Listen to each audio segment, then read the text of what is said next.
Hey, everybody. Welcome into the back room. I'm Andy Ostroy. We have Rhode Island Congressman Seth Magaziner with us today. We'll chat with him in just a moment. But first, thanks for tuning in. We appreciate you listening, and we'd love to hear your comments. So email us at backroomandy@gmail.com and or post on our social media, and we'll read some feedback next time. And if you like the podcast, please rate and review and follow or subscribe, and you'll be notified every time we post a new episode. So, Representative Seth Magaziner proudly serves Rhode Island's 2nd Congressional District. He serves on the National Resources Committee and the Committee on Homeland Security, for which he is ranking member on the Subcommittee for Counterterrorism, Intelligence, and Law Enforcement. Congressman, welcome into the back room. Thank you so much for having me. It's great to be here. So, we recently experienced this horrible, deadly shooting in your home state at Brown University, and also with the killing of an MIT professor. Congressman, you graduated from Brown. You met your wife there. So this tragedy really hits home for you, doesn't it? It does. It does. Terrible, terrible thing. You know intellectually that it can always happen in your community, but it's jarring when it does. I live close to the Brown campus. I have a lot of friends who work there or whose kids go to school there. And of course, I have a lot of happy memories there myself. As you said, it's where I met my wife and a lot of my friends when I was a student. And it's just gutting to know that that 2 students have lost their lives, but also that every student there now, forever, their memory of the school and their time in college is going to be marred by this. It's particularly depressing that there are at least 2 Brown students for whom this is their 2nd school shooting. We are all old enough to remember a time when this was very unusual, when this didn't happen often. Now, unfortunately, it's become commonplace. And as a society, we have to really have the tough conversations and not shy away from the tough conversations about how we stop this from happening. Yeah, I mean, we seem to be in this vicious cycle where we're having conversations where there's lots of thoughts and prayers. It's terrifying to think of what our children have to grow up with. But you mentioned the community. Obviously, it does change a community and changes campus life. What can and should Brown University in particular do to help prevent something like this from happening again? Well, I think the most important thing for Brown to do now is to make sure that the students are taken care of, that they get the mental health resources that they need, and a pathway to get back to some kind of normal. There will always be, whenever there's a tragedy like this, there will be and there should be, an after-action report about what can be done better in terms of campus security and what the protocol should be. And of course, Brown should do that, and I'm sure they will. But, first and foremost, there's several thousand students who are really hurting right now, who are scared, who are traumatized, and they need support. Yeah. On a more macro level, there really is a gun violence epidemic in this country. It seems we have deadly shootings like this weekly. On a national level, what needs to be done? What can be done? Or, with a Republican-controlled Congress, will nothing get done? Yeah. I mean, first of all, we can't be fatalistic about this. There's nothing inevitable about school shootings and mass shootings happening regularly.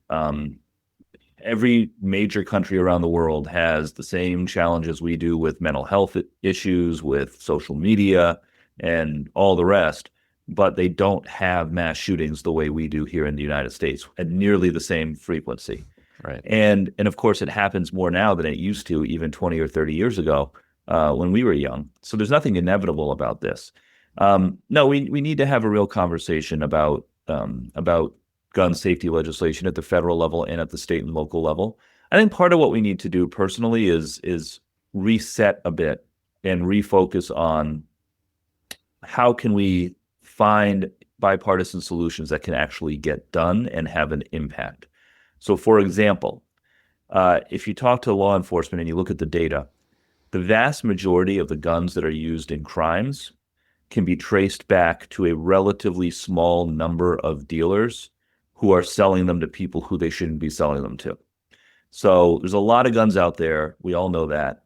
But if you look at the guns that are used in crimes by criminals, most of them can be traced back to dealers who are selling them under the table, what's called straw purchases, where, again, it's actually like a relatively small number of people who are supplying guns to people who shouldn't have them, people who couldn't pass a background check. And that seems like an area, I think, where there ought to be some bipartisan coming together of like, okay, we have different opinions, Republicans and Democrats, about what kinds of guns should be legal. Let's set that aside for a moment and focus on how do we keep guns out of the hands of people who are already not supposed to have them by strengthening penalties and strengthening enforcement of those who are breaking the law by selling guns to those who aren't supposed to have them. That's one example of, maybe a way that we can reset the conversation a little bit in a way that that could actually drive better outcomes. And so I have a bill along those lines. I'm going to be talking to my colleagues on both sides about it, and hopeful that we can get something like that done. Yeah, I mean, look, there was gun legislation passed in Florida a few years back after the Parkland shooting. David Hogg and his organization and others worked together to get something done. And so there are things that can get done. Yeah, and again, like we did pass some legislation to strengthen red flag laws through Congress during the Biden administration. It's much more likely to get done with the Democratic Congress, obviously, and it's one of the many reasons why Democrats need to win the majority back. But I do think, just like was done with the red flag laws a few years ago, there are things that we could advance through a Democratic Congress that could get enough Republican support to get through the 60-vote threshold in the Senate and to the president's desk. And so I'm hopeful. Yeah, well, you mentioned before how other countries in the Western world also experience the same phenomena that we have here with mental illness, with gaming, with porn, with all the excuses that are always given for gun violence. But what the right fails to accept and acknowledge is the correlation between the strictest gun laws in the world and the lack of gun violence. You look at Australia, we just witnessed a horrible mass shooting there. I think it was like the first time in 26 years.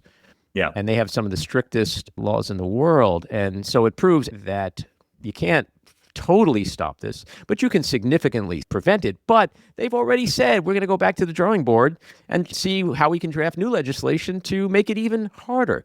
We in this country, after, you said the word conversations before, I'm not mocking that, but all we seem to be able to do is have conversations and offer thoughts and prayers.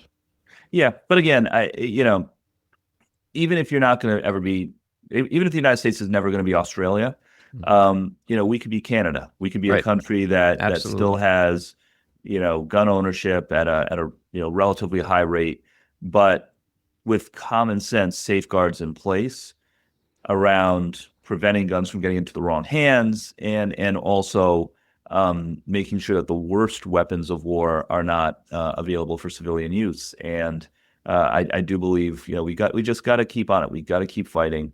Again, we did pass under the Biden administration some new gun safety legislation, the first in decades. Yep. At the state level, as you know, in Florida, also in my home state of Rhode Island, where a lot is being done. We just passed an assault weapons ban in Rhode Island for the first time earlier this year. It hasn't taken effect yet.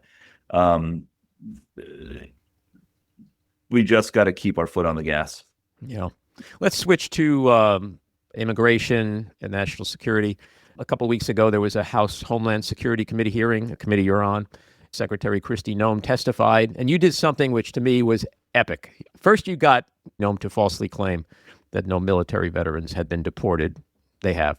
You then brought up the cases of immigrants directly affected by her and Trump's deportation policies, including a combat veteran, a military spouse, the father of 3 Marines, and you compelled her to literally turn to these individuals or to acknowledge those that were up on the screen and thank the veterans for their service, and you asked her to review these cases. This was a really powerful moment. What outcome do you expect from this? Has anything changed since that hearing? Is she reviewing any of these cases as she said she would?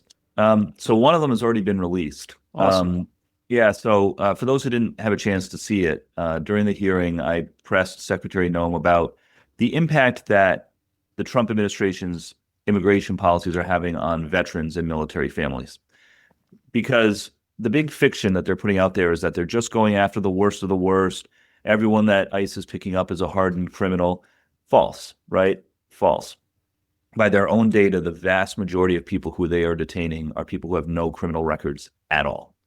And they are deporting U.S. citizens, children, innocent people. And the first purpose was just to present some compelling examples to make that point, right? So we had 3 people come to the hearing, one virtually, a U.S. military veteran, Purple Heart recipient who had been shot twice serving our country in combat, who they deported to Korea, a country he hasn't lived in since he was 7. We brought Narcisco Barranco's son, Alejandro. Narcisco is a landscaper out in California who is detained by ICE and is facing deportation, has lived peacefully in our country 30 years, and raised 3 sons to be United States Marines. One of those sons, Alejandro, was with us at the hearing. And then a gentleman named Jim Brown from Missouri. Jim was a Trump voter and speaks openly of that, a Navy combat veteran. And his wife, Donna, had been imprisoned for 4 months. She was a legal resident in the United States, had lived in the United States legally for over 40 years after having been born in Ireland, lived here, patriotic person, peacefully, no major criminal record. The only thing that she had ever done is write 2 bad checks for $80 10 years ago. And they imprisoned her for 4 months and are getting ready to deport her. I'm pleased to say that she was just released a couple days ago. So she is back home with Jim now, and the government has dropped their deportation case against her, which is good. That's just one small win, but an important one. And my hope is that they'll be a little more careful going forward about not deporting veterans or the spouses of veterans or the parents of veterans. We got some new data. Seth Moulton, the other Seth in Congress, he's from Massachusetts. He was able to get data from DHS showing that they have deported, in fact, 8 U.S. military veterans so far, and have another 14 currently in detention. But, veterans are just one part of the story here. I could have very easily done a whole 5 minutes on children they've deported, Absolutely. on children with cancer. We could have done, a whole 5 minutes on any number. I mean, students, yeah, families that they've torn apart, the people who they've imprisoned and deported wrongfully in cases of mistaken identity because there's no hearing or due process anymore in many cases. So for me, we're going to continue to tell these stories and elevate these stories in hopes that it will change their behavior. I do not believe that the Trump administration cares at all about how many innocent people's lives they're ruining, but they do care about bad PR because they don't want to lose the midterms. And so we just got to keep telling the stories. It's hard to ask someone to speculate on someone else's thought process, but I want to ask you, because when I watched you questioning her, I vacillate between thinking, oh, wow, he has gotten through to her. Is she thinking, oh my God, have I really done this to these people? Or I don't really give a crap that I've done this to these people. I can't figure out which, because her face is hard to read. Yeah. But do you have any sense of whether when you're there in the room with her and you're showing her these people and telling their stories, so here's my hunch. There's any humanity there, any compassion, any empathy? No, what there is ambition. I think she wants to run for president in 2028. I think she she lobbied to become Homeland Secretary, Homeland Security Secretary for that reason. She is spending an enormous amount of taxpayer money on ads of herself talking tough about immigration and the border, on Fox News, on Newsmax, all across the country. Like, she is running a campaign for 2028 is what she's doing. And so to the extent that she thinks that these immigration actions will help her win a Republican primary for president, she's going to keep doing them. But if she gets caught doing something like deporting veterans that could become unpopular, then she may back off. The other thing she's got to be careful about is, she's not the only 2028 aspirant in the Trump administration, right? J.D. Vance wants to run for president. Rubio probably wants to run for president. There may be others. And I think there is a lot of infighting and jockeying that's happening within the administration around that. And they could cut her loose, very quickly if they have the right reason to. So, if your question is like, what's going through her head? in that hearing, I think what is going through her head is, will this help me in 2028 or not? And, I think she had a bad day, and that's why she left early. Yeah, well, clearly, yes. In fact, I had Walkinshaw on here this week, and he couldn't question I her directly know. because she left. But there's reports that Trump is already disenchanted with her and that she may be gone next month. Any insights into that? No, I think that's very real. And I don't think, from what I've heard, I don't think they were happy with her performance and particularly leaving early, claiming that she had to go to a meeting that had already been canceled. And yeah, I think some of that is because she has not been meeting the quota of deporting 3,000 people a day that Stephen Miller has arbitrarily set. It's an arbitrary target based on trying to get, I think, dark-skinned people out of the country, not based on any real public safety interest. And so they're frustrated that she hasn't been able to deliver on this impossible goal that Stephen Miller has set for her. But again, I will say as well, I am sure that Vance is keeping an eye on her as a potential opponent in 2028. Rubio's keeping an eye on her as a potential opponent in 2028. And they are more in the White House on a day-to-day basis than she is. And so, I would not be surprised to see her be the first to be pushed out. And they will try to blame her for their own failures and so forth. Look, I think there's a very good chance that she'll be the first cabinet secretary to be pushed out. But more broadly, like for me, my motivation is not specifically to get her out of the administration, although that would be terrific. Right. It's more about making sure that the public knows what is really happening. And what is really happening is that the vast majority of the people who have been targeted by ICE under the Trump administration are not criminals. The most of them are people who have no criminal record, certainly no violent criminal record, including U.S. citizens, green card holders, children, and veterans.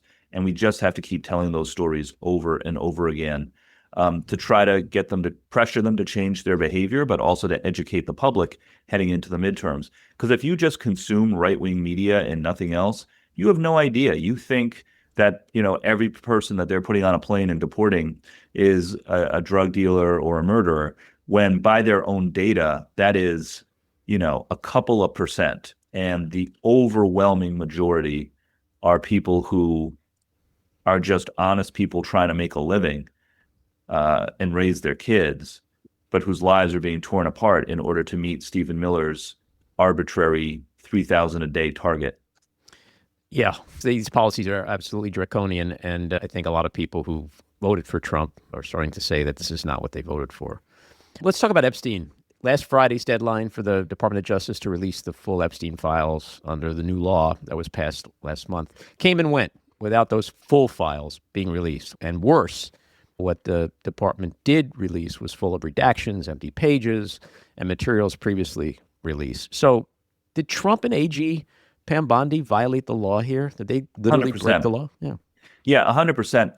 The law that Congress passed that Trump and the Republicans fought against for months, but we finally were able to get passed, not only requires that all of the files be released, but actually says very clearly in the law that any redactions of people for political reasons or to try to protect the associates of Epstein are illegal, and that anyone who's involved in making those redactions could face criminal prosecution, including fines or jail time.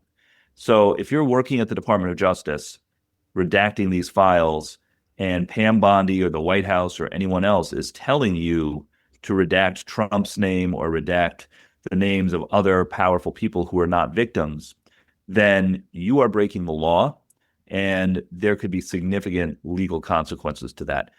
And listen, all I will say is, like, the truth is going to come out. Like, the truth is going to come out. They are trying as hard as they can to put this cat back in the bag. They're going to fail. We're going to keep the pressure on. The public is demanding it. And we just need to get it all out there so that people can see what really happened and make their own judgments. And your colleague Robert Garcia had, for a couple of weeks now, been talking about this subpoena that was filed, which requires the same release of the full files, but yet doesn't have the loopholes that the Epstein Transparency Act has. Is that going to result in anything in the imminent future? I think that'll be helpful for sure. And the other thing is, like, look, Trump and Bondi can try to play games by withholding documents or redacting things that shouldn't be redacted, but they are not the only ones that have important Epstein documents that need to be released.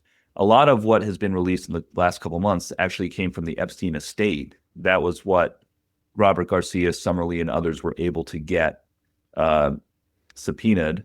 But, we're still waiting on financial records, right? From JP Morgan Chase, from the IRS and others. That, I think, will shed a lot of light on the financing behind Epstein's operation and who may have been involved in that. So there's more to come. But, what they have tried to do this week is just so blatant, right? They literally, put up a file that had a picture of Trump in it, and then as soon as people noticed, they took it down off the website. They've been caught red-handed. The question is why. I can't escape the one simple question: if Trump is truly innocent, if he has nothing to hide, if he has promised for years, the biggest promise he's ever made to MAGA is to bring down the deep state cabal of rich, powerful, elite Democrat pedophiles, his sex trafficking ring, and bring them all to justice, which would make them happy and make him happy, because he loves indicting and prosecuting Democrats, right? Like, why not? Why is he fighting like an animal to hide all this stuff? This is the question I hope MAGA is asking itself. Absolutely. And Marjorie Taylor Greene and others have been vocal about this, like get it all out there. Trump and Bannon and others, like, they are the deep state now. Like, that is the answer. Like, they are like the most corrupt administration in history, and they are trying and fighting tooth and nail to prevent the public from finding out what really happened with Epstein. And we just got to keep the pressure on. Yeah, well, he's a master of projection. Sigmund Freud would be proud, because he's always accusing the Democrats of doing everything he does, and this is no different. My last question for you involves this 60 Minutes debacle. CBS and its controversial new editor-in-chief, Barry Weiss, killed a story about Trump's deportation of Venezuelan men to a horrible, brutal, torturous prison in El Salvador, ostensibly because the piece lacked comment from the administration. You mentioned Stephen Miller in particular. That's who I think we were talking about. In your opinion, what's happened here? So here's the story. Almost all of the people who were sent to this torture prison in El Salvador had no criminal record. Most of them had no criminal record at all. Many of them didn't even enter the country illegally. For example, Andrew Hernandez Romero is a makeup artist from Venezuela who came to the U.S. border, went to a port of entry, and applied for asylum. And the judge found his claim to be credible. He was in detention waiting for his hearing when he was put on a plane and sent to that prison in El Salvador and tortured.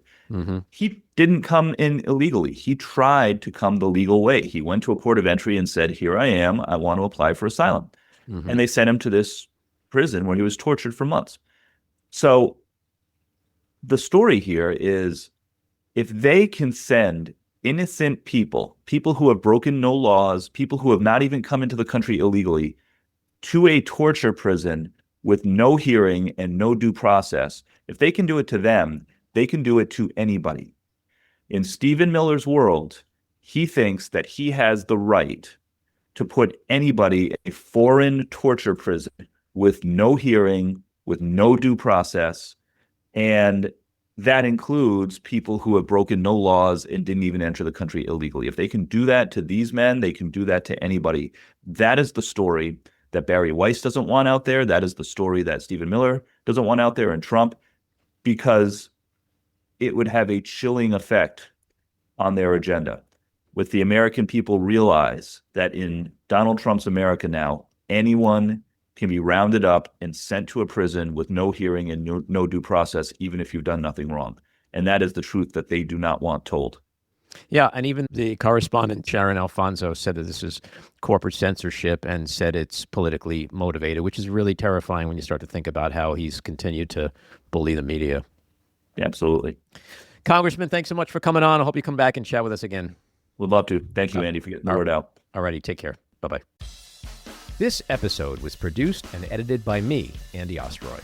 It was co-produced by Matty Rosenberg and Jen Hammoud for Radio Free Rhiniecliff, with additional editing by Matty Rosenberg, music by Andrew Hollander, and graphic design by Cricket Lengyel. And with a special thanks to our sponsor, the Epicurean. Again, thanks for listening. Please rate and review wherever you get your podcasts, and subscribe to the Backroom with Andy Ostroy YouTube channel, where you can watch full videos of our interviews. See you next time.